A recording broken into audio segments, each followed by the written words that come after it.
À 16 ans, Esmeralda était une jeune fille très appréciée et populaire dans son lycée et sur les réseaux sociaux.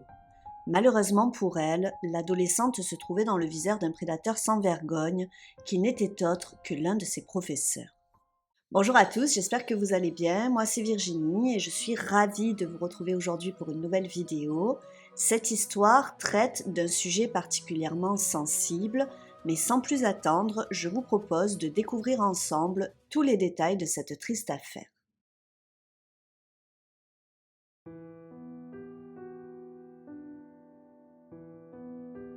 Esmeralda Richiez est née le 23 août 2006 à Higüey, dans la province d'Alta Gracia, en République dominicaine. Située dans les Caraïbes, la République dominicaine partage avec Haïti l'île d'Hispaniola. Célèbre pour ses plages de sable blanc, ses cocotiers, ses villes animées et son histoire riche et complexe. Elle abrite la ville de Punta Cana qui attire les touristes du monde entier. Pour la petite info, la famille d'Esmeralda ne vit qu'à une trentaine de minutes de la célèbre station balnéaire. Ses parents, Eligio et Isabelle, sont très croyants, ils sont chrétiens et participent activement aux événements religieux de leur communauté. Ils sont d'ailleurs connus et appréciés de tous, ce sont les propriétaires d'une petite épicerie familiale. Leur petite affaire fonctionne bien et leur permet de subvenir aux besoins de toute la famille. Esmeralda grandit entourée des siens dans un environnement chaleureux et bienveillant. La famille est importante pour elle aussi, lorsqu'elle a du temps libre, elle le passe à l'épicerie pour aider ses parents. Bien qu'elle les soulage et les assiste au quotidien, elle n'aspire pas du tout à reprendre l'entreprise familiale. Depuis toute petite, elle n'a qu'un seul rêve, celui de devenir mannequin. Elle adore se prendre en photo, chanter et danser devant la caméra. Étant née en 2006, elle avait 4 ans à la création d'Instagram et 10 ans lorsque TikTok fut lancé. Autant vous dire qu'Esmeralda, tout comme de nombreuses filles de sa génération, est complètement accro aux réseaux sociaux. En ce début d'année 2023, Esmeralda a 16 ans et vit avec ses parents et sa sœur aînée Yurimar dans la municipalité de Higüey. C'est une adolescente joyeuse et pleine de vie, ses amis la décrivent comme ayant un grand cœur. C'est une fille disponible et à l'écoute qui fait toujours passer les autres avant elle. Esmeralda étudie au lycée polytechnique agricole situé non loin de chez elle, à La Cruz del Isleño. Elle y est d'ailleurs très populaire, notamment grâce à ses activités sur les réseaux sociaux TikTok et Instagram. Elle y publie des moments de vie, ses tenues, ses danses, son maquillage. Elle est déterminée à se faire connaître sur les réseaux et ses efforts portent leurs fruits. À 16 ans, elle a déjà plus de 100 000 abonnés sur TikTok. La vie d'Esmeralda semble se dérouler à merveille, elle a une famille soudée et aimante, de nombreux amis, et fait l'unanimité que ce soit sur les réseaux sociaux ou encore auprès de ses camarades de classe et ses professeurs. Malheureusement, Esmeralda ne se doutait pas un seul instant qu'au sein de son lycée, qu'au sein de cet endroit censé être comme une sorte de sanctuaire pour les élèves, l'un de ses professeurs provoquera sa perte.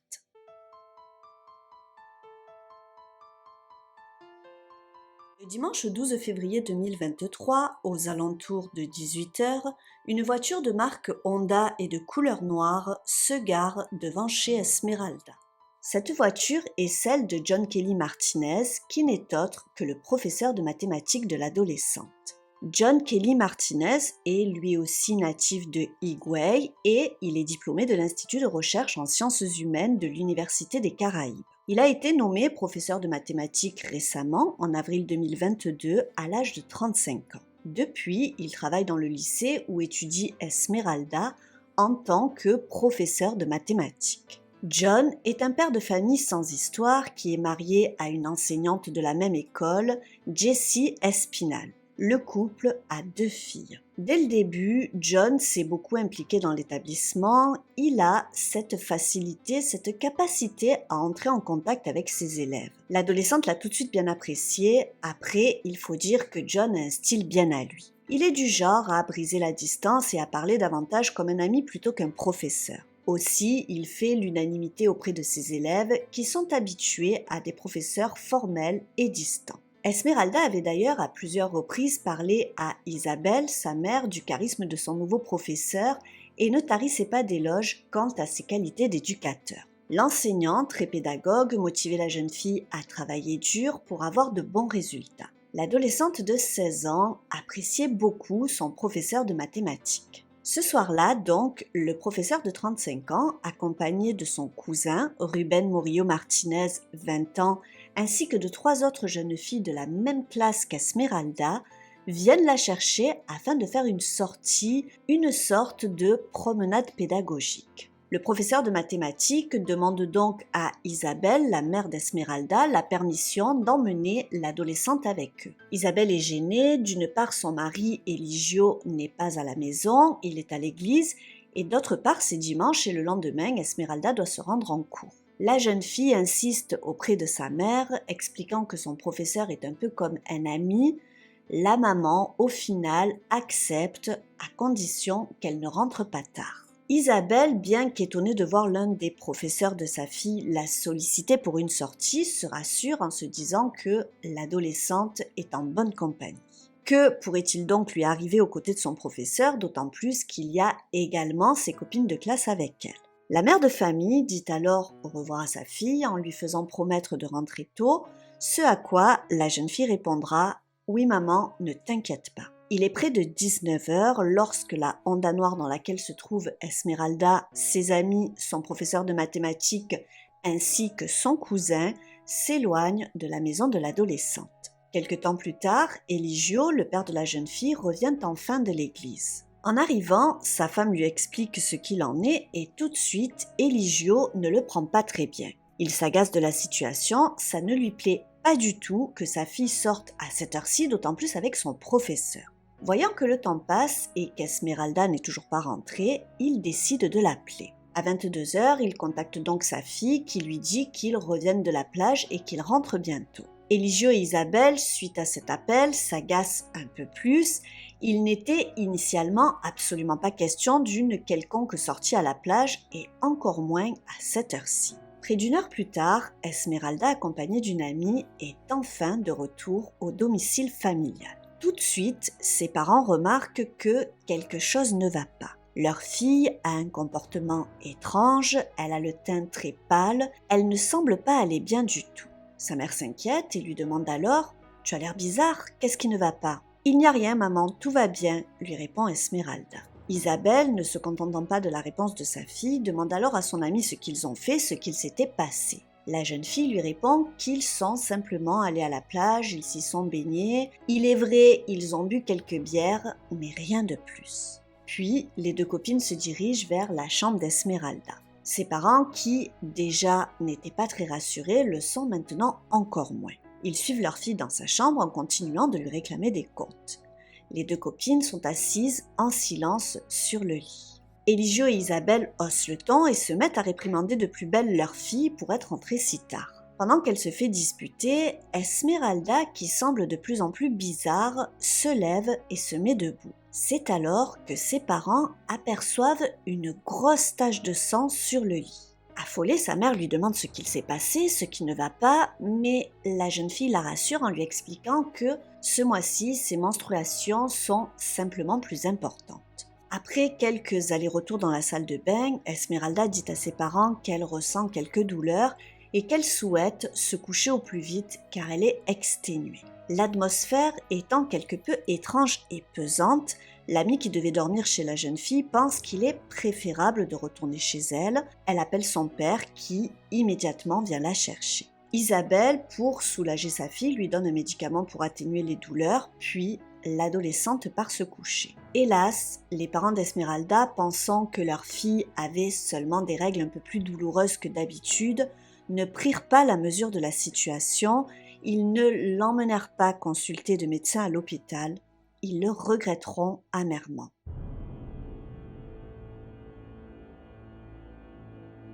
Le lendemain, le lundi 13 février 2023, à 6h du matin, Isabelle va dans la chambre de sa fille afin de la réveiller pour qu'elle aille au lycée. Elle frappe à plusieurs reprises à la porte, mais elle n'a aucune nouvelle. Elle attend un petit moment, puis elle décide d'entrer dans la chambre de sa fille.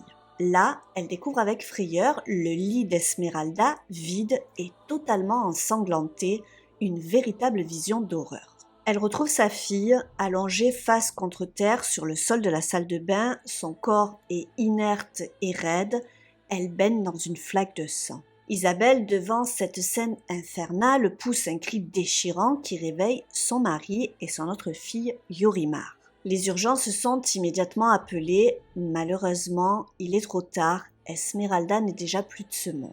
Aux alentours de 8 heures du matin, le corps de la malheureuse jeune fille est emmené au centre médico-légal afin que les experts puissent déterminer la cause du décès. Pour la famille qui est sous le choc, la mort d'Esmeralda n'est certainement pas naturelle. En effet, selon eux, la veille, durant la journée, leur fille allait très bien et ce n'est qu'en revenant en fin de soirée qu'elle avait le teint pâle et qu'elle saignait abondamment. Isabelle était en pleurs, elle regrettait de ne pas avoir amené sa fille à l'hôpital, elle s'en voulait de l'avoir cru lorsqu'elle lui disait que tout allait bien. Pour les parents, quelque chose de grave s'était passé ce jour-là à la plage et ce professeur, ce certain John Kelly, n'y était certainement pas étranger. Ils ne le connaissaient pas outre mesure, mais Esmeralda leur disait qu'elle s'entendait bien avec lui, qu'il était devenu, durant l'année scolaire, un peu comme un ami. Ils trouvaient cette relation quelque peu étrange, mais bon, ils croyaient leur fille, elle leur avait certifié ne pas avoir de petits copains en ce moment, et elle avait insisté sur le fait que ce professeur de 35 ans n'était rien d'autre qu'un ami. La police est informée de la situation et commence alors son enquête afin d'éclaircir les circonstances de la mort de l'adolescente. Parallèlement, ses parents découvrent un message vocal envoyé par leur fille à l'amie qui l'avait raccompagnée la veille. Elle avait envoyé ce message à minuit. Cette note audio les anéantit. On y entend l'adolescente demander de l'aide à son amie en lui expliquant qu'elle est en train de se vider de son sang.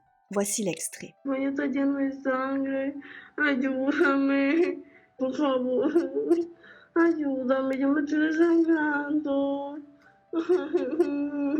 Pourquoi la jeune fille n'avait-elle pas sollicité ses parents qui lui avaient proposé de la conduire à l'hôpital? Que voulait-elle leur cacher? Que s'était-il réellement passé?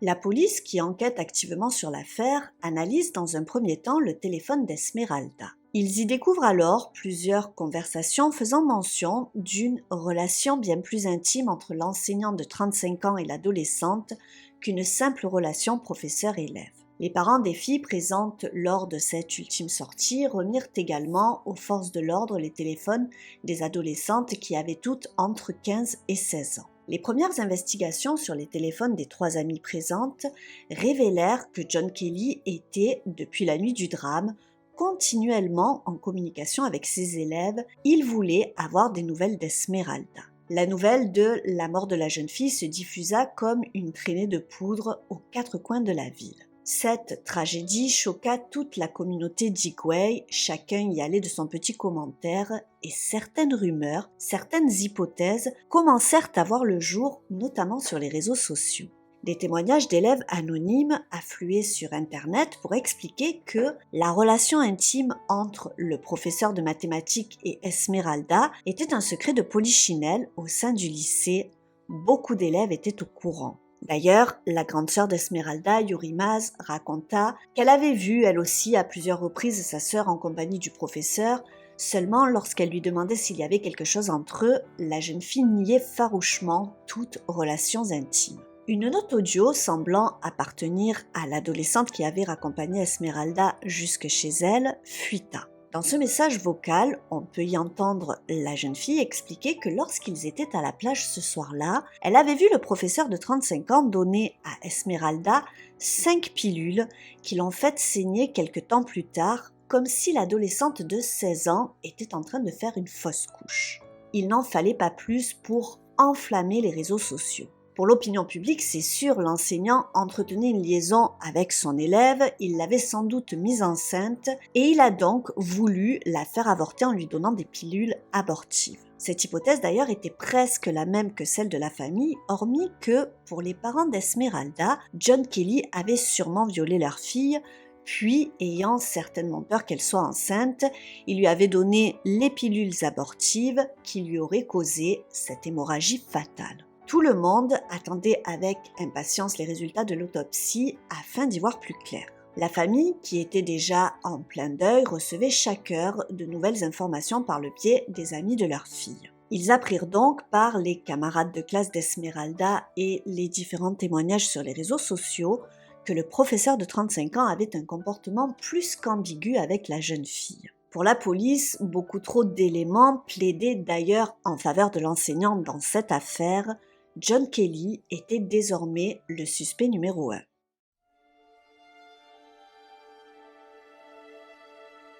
Le lendemain, le mardi 14 février 2023, le professeur se présenta aux autorités afin d'y être entendu. Les policiers interrogèrent également l'amie qui l'avait raccompagnée ce soir-là chez elle, qui confirma ses dires. Elle avait bien vu John Kelly mettre des pilules dans la boisson d'Esmeralda. Selon elle, c'étaient des pilules abortives, car quelque temps après, la jeune fille s'était mise à saigner abondamment. Le professeur, quant à lui, nia en bloc toutes les accusations dont il était visé et fut dans la foulée, sur la base des éléments jouant contre lui, placé en prison par le juge Francis Reyes. Celui-ci ordonna une détention provisoire d'1 an pour l'enseignant en tant que principal suspect du viol et de la mort de la jeune fille de 16 ans. Le mercredi 15 février eut lieu l'enterrement de la lycéenne. Les parents, la famille, les proches d'Esmeralda, tous étaient en larmes. Les parents de la pauvre fille se confièrent aux caméras présentes. Ils leur dirent qu'ils regrettaient que leur fille ne leur ait pas fait confiance, qu'elle ne leur ait pas expliqué ce qu'il se passait avec ce professeur.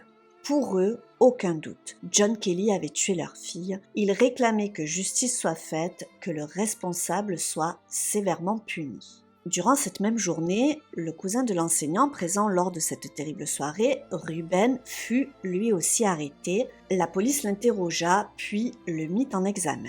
La femme de John Kelly fut également interrogée. La police avait de forts soupçons sur sa complicité dans cette tragique affaire. En effet, quelques jours après la découverte sans vie d'Esmeralda, elle avait vendu la Honda noire de son mari à un client trouvé sur un site d'annonces. La voiture fut réquisitionnée et expertisée par la police. La vendeuse et son malheureux client furent tous deux interrogés et suspectés de complicité de meurtre. Mais la vente avait été actée juste avant l'arrestation de John Kelly. Sa femme avait juste remplacé son mari pour conclure la vente. Ni elle, ni le nouvel acheteur n'y étaient pour quelque chose dans cette terrible tragédie. Du coup, ils furent relâchés et les poursuites abandonnées. Grâce notamment aux témoignages des 3 camarades de classe présentes ce soir-là, ainsi que des caméras de surveillance, les enquêteurs purent retracer le déroulé des événements de cette terrible soirée, et voici ce qu'il s'est passé. À 19h30, le petit groupe composé de John Kelly, 35 ans, son cousin Ruben, âgé de 20 ans, Esmeralda, 16 ans, et ses 3 copines de classe qui ont entre 15 et 16 ans, sont tous à bord de la Honda noire conduite par l'enseignant. En cours de route, l'enseignant décide de changer d'itinéraire et propose aux jeunes filles d'aller plutôt faire un tour à la plage. Les adolescentes sont emballées et la voiture se dirige en direction de la plage de Macao, située à 30 km de chez Esmeralda, dans la station touristique de Bavaro, à l'est de l'île. Sur le chemin, les caméras de surveillance filment John Kelly en train d'acheter des bières dans une station-service. De retour de son achat, il demande à Esmeralda de venir s'asseoir à côté de lui sur le siège passager. Du coup, Ruben, son cousin, passe à l'arrière avec les 3 jeunes filles. C'est à ce moment-là que l'une des 3 filles se trouvant à l'arrière voit le professeur mettre 5 pilules dans la boisson d'Esmeralda avant de lui donner. Une fois arrivées à la plage, les 3 jeunes filles à l'arrière sortent de la voiture en compagnie de Ruben et se dirigent au bord de l'eau. Esmeralda leur dit de partir devant, elle les rejoindra plus tard. La jeune fille et son professeur marié restent tous les deux à l'intérieur de la voiture. Près de 40 minutes plus tard, John Kelly appelle son cousin Ruben, il rentre. Les jeunes filles rejoignent la voiture, Esmeralda a l'air un peu fatiguée et vers 21h, la voiture redémarre. Seulement sur la route, Esmeralda se sent mal. Elle commence à avoir des saignements vaginaux importants. Ses amis pensent sur le coup que ces saignements sont dus à son cycle menstruel. Malheureusement, ces derniers semblent particulièrement importants. Le siège de la voiture est entièrement taché et vers 21h45, le petit groupe décide de s'arrêter dans une station-service pour acheter des serviettes hygiéniques. La jeune fille qui porte désormais des vêtements complètement ensanglantés, accompagnée de ses amis, se dirige aux toilettes de la station. C'est là que ses camarades de classe ainsi que la femme de ménage travaillant dans la station ont été choqués de voir les gros caillots de sang qu'Esmeralda laissait derrière elle. Une fois les serviettes hygiéniques achetées, le groupe repart, mais Esmeralda, la pauvre, va de plus en plus mal. Inquiète, ses amis demandent à ce qu'on l'emmène à l'hôpital, mais la jeune fille refuse, elle ne veut pas que ses parents soient au courant. C'est alors que l'une de ses copines lui propose de passer par chez elle afin qu'elle lui donne au moins des vêtements de rechange. Sur le trajet, l'une de ses amies jette par la fenêtre de la voiture le chemisier bleu et le pantalon ensanglanté de la jeune fille. Pendant qu'il roule, Esmeralda continue à saigner abondamment. À 22h, son père l'appelle énervé et inquiet, lui demandant où elle se trouve et quand elle va rentrer. Le professeur de 35 ans, ne souhaitant pas ramener la jeune fille dans cet état, décide de trouver une pharmacie afin de s'y procurer des médicaments pour arrêter ses saignements. Et c'est à 22h20 qu'ils trouvent une pharmacie, ils y achètent des médicaments, de l'eau et des serviettes hygiéniques. Là encore, ses amis insistent pour la mener à l'hôpital, mais Esmeralda refuse. L'une de ses copines propose alors de passer la nuit avec elle. Lorsqu'elle arrive enfin avec son amie chez elle, peu avant 23h, sa mère voit tout de suite que sa fille ne va pas bien et qu'elle a changé ses vêtements. Ses parents lui demandent alors ce qu'il se passe, pourquoi se sent-elle aussi mal, et lorsqu'ils constatent qu'elle saigne, ils lui proposent de l'emmener voir un médecin. L'adolescente refuse et leur répond qu'elle est fatiguée. Puis, elle finit par se faire réprimander par ses parents. Sa copine, sentant l'atmosphère pesante, décide alors d'appeler son père qui la ramène chez elle. Esmeralda, prise par la douleur et voyant qu'elle perd toujours plus de sang, va vers minuit, pendant que tout le monde est couché, dans la salle de bain. Là-bas, en souffrance, elle contacte son amie qui l'avait raccompagnée. Malheureusement, celle-ci est en train de dormir, elle ne lui répondra pas. Esmeralda lui enverra alors le déchirant message vocal que vous avez entendu tout à l'heure. La suite, vous la connaissez. À 6h du matin, sa mère va réveiller sa fille, elle tape à sa porte à plusieurs reprises, elle n'est pas dans sa chambre et elle la retrouve quelques instants plus tard, morte, le visage face contre terre sur le sol de la salle de bain. Quelques jours plus tard, le rapport préliminaire de l'autopsie est enfin publié.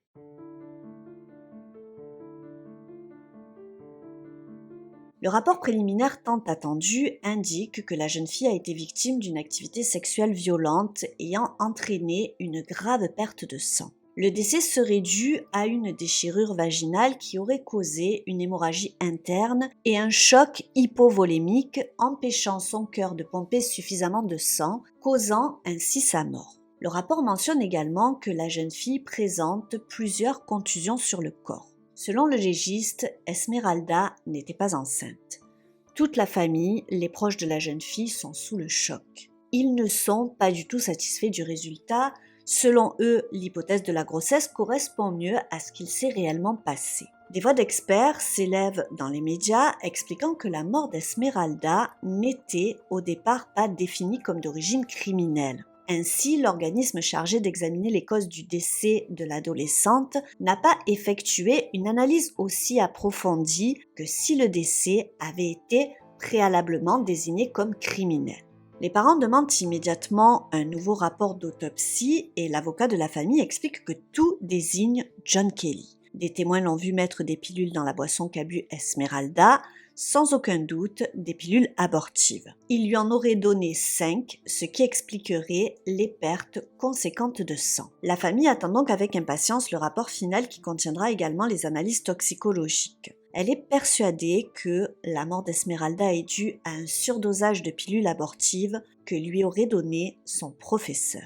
Le ministre de l'Éducation, Ángel Hernández, déclara dans les médias que la mort d'Esmeralda était honteuse et qu'elle n'aurait jamais dû avoir lieu. Le professeur de 35 ans, quant à lui, restera en prison de façon préventive durant au moins 1 an, le temps du bon déroulé de l'enquête. Son cousin Ruben a, depuis, été relâché, mais il doit être à disposition de la police et pointé tous les mois au poste. L'avocat de John Kelly va utiliser une stratégie controversée pour assurer la défense de son client. Il accuse les parents d'Esmeralda de la maltraiter, ce qui expliquerait selon lui les contusions ainsi que le choc hypovolémique qui aurait provoqué la mort. Il s'appuie sur le fait que l'ami qu'il avait raccompagné chez elle devait dormir avec elle, seulement voyant la colère des parents d'Esmeralda, elle avait préféré rentrer chez elle. Il ajoute qu'avant son retour à la maison, personne n'avait vu de contusion sur la jeune adolescente. Cette défense fut très mal perçue par l'opinion publique. Le directeur de l'établissement dans lequel étudiait Esmeralda expliqua que John Kelly était seulement là depuis 8 mois, il ne le connaissait pas vraiment, mais il donnait l'impression d'être respecté et très apprécié par ses élèves. Il n'aurait jamais cru qu'une telle chose puisse arriver et il présenta ses excuses à la famille. Aussi, un détail glaçant remua particulièrement la communauté de Higüey. Un an tout juste avant sa mort, Esmeralda avait publié sur les réseaux sociaux un post indiquant que la seule façon pour elle de recevoir des fleurs le 14 février pour la Saint-Valentin était de mourir le 13. Malheureusement, telle une sombre prophétie autoréalisatrice, la pauvre jeune femme est morte le 13 février 2023 au petit matin.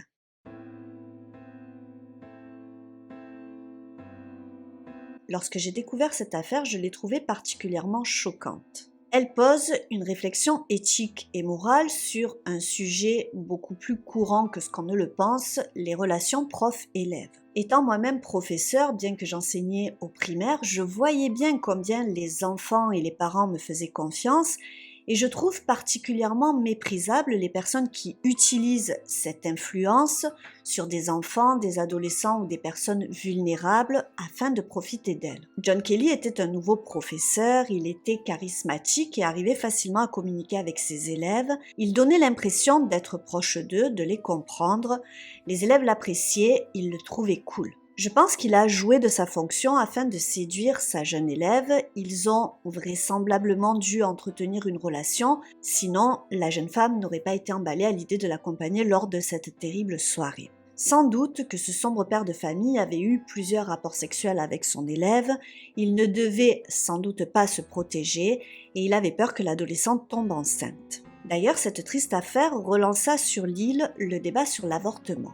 En République dominicaine, l'avortement est illégal sauf en cas de danger pour la vie de la femme enceinte. Les personnes impliquées dans un avortement illégal, qu'elles soient la femme enceinte elle-même, un tiers qui l'aide à avorter ou un médecin qui pratique l'avortement, peuvent être poursuivies et condamnées à des peines de prison. D'ailleurs, cette loi sur l'avortement est sujette à beaucoup de critiques de la part d'organisations de défense des droits des femmes qui soulignent les risques pour la santé et la vie des femmes ainsi que les impacts sur leur autonomie et leur liberté de choix. Malgré ces critiques, la loi sur l'avortement reste en vigueur en République dominicaine. Durant leur enquête, les policiers ont retrouvé les vêtements ensanglantés d'Esmeralda qui avaient été jetés par la fenêtre, mais pas que. À côté de ces vêtements, ils ont également retrouvé une boîte vide de pilules abortives. Souvent, nous avons tendance à donner rapidement du crédit et à faire confiance à des personnes sous prétexte qu'ils ont fait des études, qu'ils portent une blouse ou alors qu'ils sont professeurs. Malheureusement, sur cette chaîne, nous savons que trop bien que bon nombre de prédateurs qui vivent dans nos sociétés sont des loups déguisés en agneaux. Comme le dit le célèbre adage, l'habit ne fait pas le moine.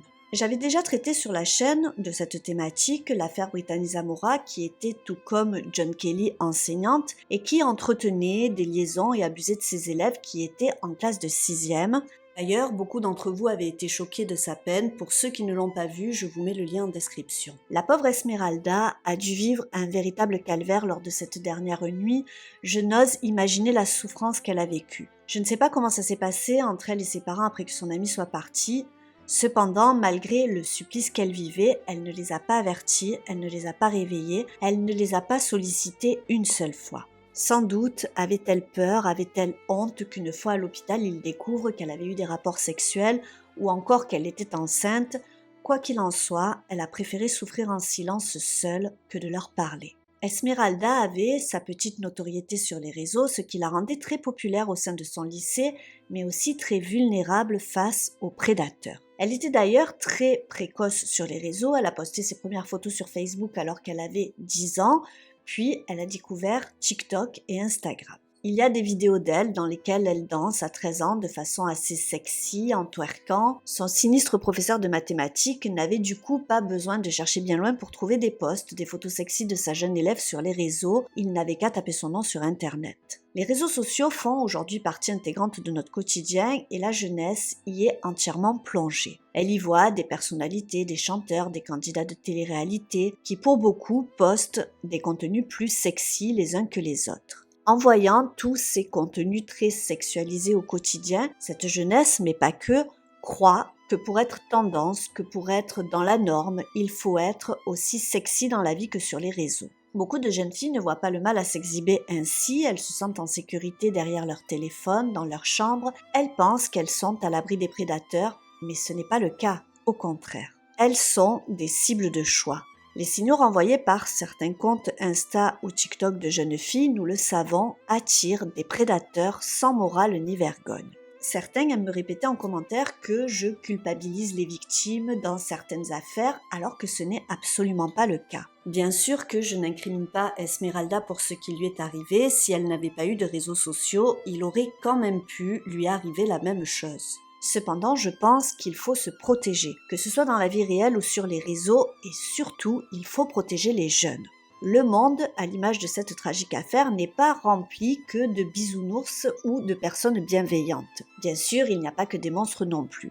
Mais de simplement désigner le loup car il est très méchant ne suffit pas à protéger les agneaux et les empêcher de se faire dévorer. Il faut en avoir conscience, arrêter de se déresponsabiliser et surtout protéger nos enfants. Ce n'est pas parce qu'une mode émerge sur les réseaux que des influenceurs s'habillent de telle ou telle façon que c'est forcément bien. C'est aux parents de veiller à transmettre la bonne éducation, les bonnes valeurs et le respect de soi-même pour ne pas que nos enfants, qui sont très influençables, prennent pour référence ces nouvelles idoles des temps modernes. Car les réseaux sociaux ne reflètent pas la réalité, certaines stars de ces plateformes ne sont en rien plus éthiques et morales que la majorité des gens de la vraie vie. Nos enfants ne doivent pas les prendre pour modèles et vouloir à tout prix leur ressembler. La vie ne se résume pas à être le plus sexy possible, la plus tendance possible, et fort heureusement. Malheureusement, les enfants, les adolescents n'ont souvent pas ce recul-là par rapport à tout cela. C'est aux parents de comprendre ce nouveau monde pour pouvoir protéger au mieux les enfants, car ce n'est pas parce qu'un influenceur a plusieurs millions d'abonnés que cela en fait automatiquement un bon modèle référentiel pour la jeunesse. Esmeralda, elle aussi, rêvait de podium, de devenir une star des réseaux. Malheureusement, elle a été la cible d'un professeur pervers, un sombre père de famille sans éthique ni morale. On peut également revenir sur ses amis qui, à aucun moment, n'ont contacté ni les autorités ni les urgences, alors qu'Esmeralda était au plus mal. Les parents de la jeune fille ont dit aux médias qu'ils ne leur en voulaient pas, elle n'avait que 15 ou 16 ans, elles aussi n'étaient que des enfants, elles n'avaient pas conscience de la situation, diront-ils dans la presse. J'ai de la peine pour les parents d'Esmeralda, surtout pour sa mère qui l'a laissée partir ce soir-là. Je n'ose imaginer combien elle doit s'en vouloir. D'autant plus que leur dernière interaction était une dispute, je pense que ça doit les ronger profondément. Un professeur, aussi sympa soit-il, ne doit pas entretenir de telles relations avec ses élèves, ce n'est pas son rôle de sortir avec les adolescents qu'il côtoie en cours le dimanche soir à la plage ou ailleurs. Ses parents devaient avoir une totale confiance envers les institutions de leur pays, jamais ils n'auraient pu imaginer ne serait-ce qu'un seul instant que l'un des professeurs de leur fille puisse agir ainsi. La famille est actuellement toujours dans l'attente des résultats finaux de l'autopsie. Le professeur de 35 ans est toujours incarcéré et placé à l'écart des autres prisonniers pour sa sécurité. Je vous renvoie à ce propos sur l'affaire d'Eleni Topaloudi dans laquelle l'un de ses agresseurs a vécu l'enfer en prison. Je vous mets le lien en description. L'avocat de John Kelly, de son côté, a l'air de vouloir plaider coupable pour, entre guillemets, la relation entretenue par son client avec l'élève, mais il réfute le viol et rejette la faute de la mort sur ses parents. En effet, John Kelly, qui pour l'instant est accusé de viol et de meurtre, risque beaucoup moins pour une relation sexuelle avec une mineure, même si elle est forcée, que pour un homicide. Néanmoins, beaucoup d'interrogations et d'hypothèses entourent encore cette affaire. D'où viennent les contusions qu'elle avait sur le corps? John Kelly l'a-t-il violée ce soir-là pendant que tous étaient à la plage? Je ne sais pas, dites-moi en commentaire ce que vous en pensez. J'espère qu'Esmeralda est aujourd'hui en paix, que justice lui soit rendue et que le coupable soit jugé et condamné. J'espère que malgré la tristesse de cette affaire, vous avez trouvé cette vidéo informative. Je remercie tous ceux qui sont encore avec moi à la fin de cette vidéo.